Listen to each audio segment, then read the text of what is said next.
Bom dia, galera do primeiro ano! E aí, como vocês estão? Eu espero que todos estejam bem, adaptados aos novos formatos de aula enquanto essa pandemia não passa, que nós possamos estar realmente já no nível avançado, né? Nós estávamos aqui, depois estivemos aqui, nós estamos aqui. Quando tudo isso acabar, vocês serão mais do que vitoriosos. E eu estarei muito feliz, sabe por quê?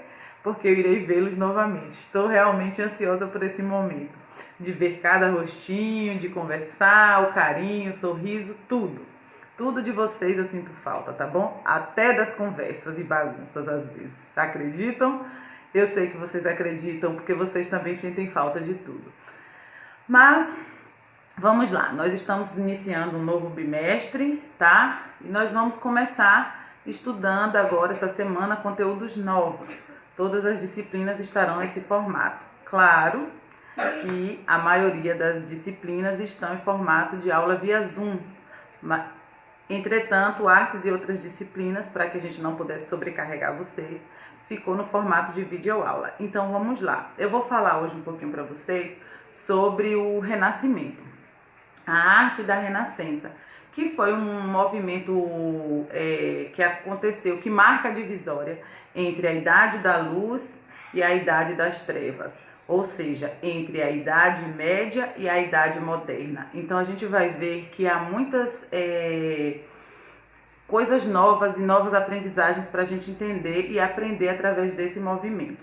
Bom, para começar, a gente entende o seguinte, que ele não se tratou apenas de um movimento cultural, mas também de um movimento intelectual e artístico.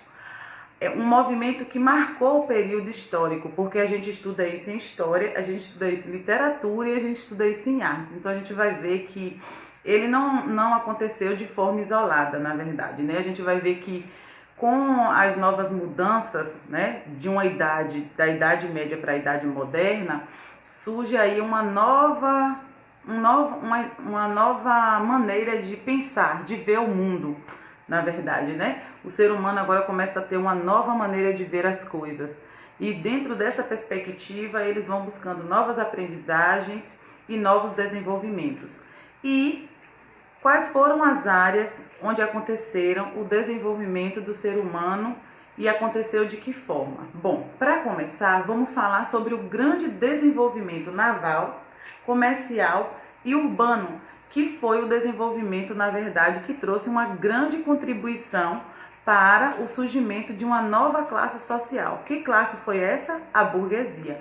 Então a gente vai ver que agora, com o desenvolvimento da sociedade, vão surgindo novas classes e novas oportunidades. E dentro dessa burguesia surge também agora um grupo de pessoas que são intituladas de mecenas.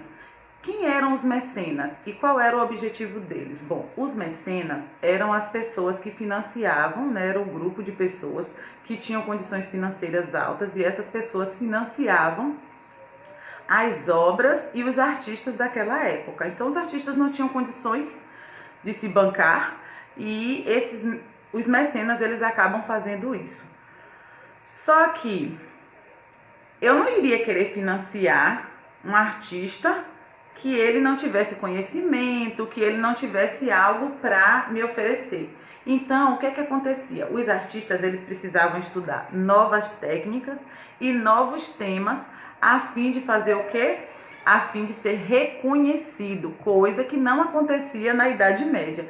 O artista na Idade Média, ele não tinha reconhecimento. E com essas novas perspectivas agora de vida dentro da sociedade capitalista, né, porque a gente sai do feudalismo para o capitalismo, a gente vai ver que o artista agora ele precisa buscar também novos conhecimentos para que o seu trabalho seja valorizado. Então ele começa agora a estudar muito. O artista, eu acho que foi o período onde os artistas mais tiveram que buscar conhecimento para conseguir aplicar isso dentro do âmbito artístico. E eles tiveram que estudar perspectiva, proporção, eles tiveram que estudar anatomia, tá? Eles tiveram que estudar o corpo humano e, além de estudar o corpo humano, eles também tiveram que estudar a natureza. Então, a gente vê o seguinte, Essas áreas do conhecimento, elas trouxeram novas oportunidades para os artistas da época. Por quê?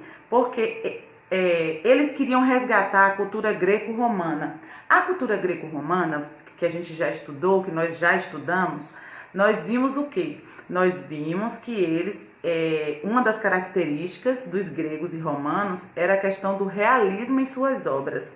Só que agora, eles estavam buscando mostrar esse realismo através do conhecimento das áreas específicas. Então, a gente vai ver o seguinte, o que chama também a atenção durante esse período na Idade Média, o teocentrismo existia de uma maneira muito evidente. Por quê? Porque as obras divinas, elas estavam em evidência devido ao domínio da igreja sobre a sociedade, e as pessoas tinham Deus no centro de todas as coisas. Só que agora, com essa idade moderna, só que agora com esse modernismo, com o capitalismo, com o surgimento do capitalismo, e não mais com o domínio da igreja sobre a sociedade, a gente vai ver que o homem começa a pensar diferente e ver as coisas de uma maneira diferente. Surge então agora o antropocentrismo, que dá início a um movimento conhecido por todos como humanismo, onde agora ele valoriza a percepção humana. A percepção humana agora ela é valorizada e o homem se torna o centro das atenções. Então, dentro dessa perspectiva, a gente vai ver o seguinte, novas técnicas, novos métodos de estudo vão sendo realizados e utilizados pelos artistas. Então, por exemplo, vamos lá, Leonardo da Vinci, que foi um dos artistas de maior destaque durante esse período, além de Michelangelo e Rafael Sanzio, porque o que é que ele faz? Ele estuda a anatomia, ele estuda o corpo humano, a fim de mostrar as obras de maneira real. Então a gente vai ver que esses estudos, eles foram utilizados para trazer realidade. E qual era o objetivo do artista? Ele queria causar uma ilusão ao espectador. Uma ilusão o quê? Ilusão visual. Porque quando a gente vê as obras, tanto de escultura, como arquitetura e como as artes plásticas, é como se a obra ela conversasse conosco, com o espectador. Então o artista ele tinha esse objetivo. E a gente vê que durante esse período surge algo também que vai trazer, digamos assim, uma qualidade melhor às obras produzidas, que é o uso da tinta a óleo, tá? O uso da tinta a óleo ela começa a ser utilizada durante esse período, a fim justamente de quê? De trazer luminosidade e tornar a obra mais realista, como no caso da obra de Leonardo da Vinci, que é a Mona Lisa. A Mona Lisa, ela dá a sensação daquele sorriso. A gente vê a obra que foi constituída há tanto tempo atrás, mas quando a gente observa ela agora, é como se o artista tivesse pintado a obra ou tirado um retrato de fato de alguém tendo uma reação. Então, assim, a gente vai ver que é algo como se fosse uma obra real daquilo que o artista queria transpor ao espectador. Então, a tinta a óleo ela vai trazer essa oportunidade também de o espectador, das pessoas, verem as obras de uma maneira mais real. Isso acontece também nas esculturas. Então, a gente vai ver o seguinte, cada artista ele tinha um destaque. Alguns artistas tinham destaque nas esculturas, outros na arquitetura e outros tinham também destaque nas artes plásticas, né? Então, eles estudavam a natureza, eles observavam os temas. Aí você poderia me perguntar o seguinte, mas então, como não era mais o teocentrismo e sim o antropocentrismo o centro de todas as coisas, os temas religiosos deixaram de ser estudados? Deus deixou de ser valorizado? Não. As pessoas não deixaram de acreditar em Deus, tá? Ou deixaram os temas religiosos de lado. Inclusive, a gente vai ver que quando a gente estudar os artistas, e a gente estuda os artistas desse período, muitos deles ainda tratavam de temas religiosos e místicos relacionados às suas crenças. Mas, como eu falei antes, com o desenvolvimento da sociedade, não mais Deus é o centro, por causa do rompimento da igreja com a sociedade, no sentido de que não existia mais aquela hierarquia, aquele poder, aquela submissão. Então, por conta disso, o homem começa a pensar de uma forma diferente, e essa percepção é voltada justamente para o ser humano. Então, dentro dessa perspectiva, o que é que acontece? Acontecem as mudanças, as alterações, a busca pelo conhecimento, e os artistas começam então a buscar esse conhecimento através da perspectiva, da proporção, da matemática, que era bastante utilizada durante o período, e a proporção e a perspectiva era justamente estudada dentro do campo matemático, a fim de trazer profundidade a algumas obras, e também essa questão da perspectiva do tamanho da obra, tá? A questão da largura, da altura da obra, tudo isso era analisado. A exemplo desses estudos, nós temos, eu vou falar deles novamente, Leonardo da Vinci e Michelangelo. Eles dissecavam corpos humanos para estudar os músculos, para estudar os ossos e para estudar alguns órgãos. E eles estudavam isso para transpor tanto nas esculturas como nas artes plásticas.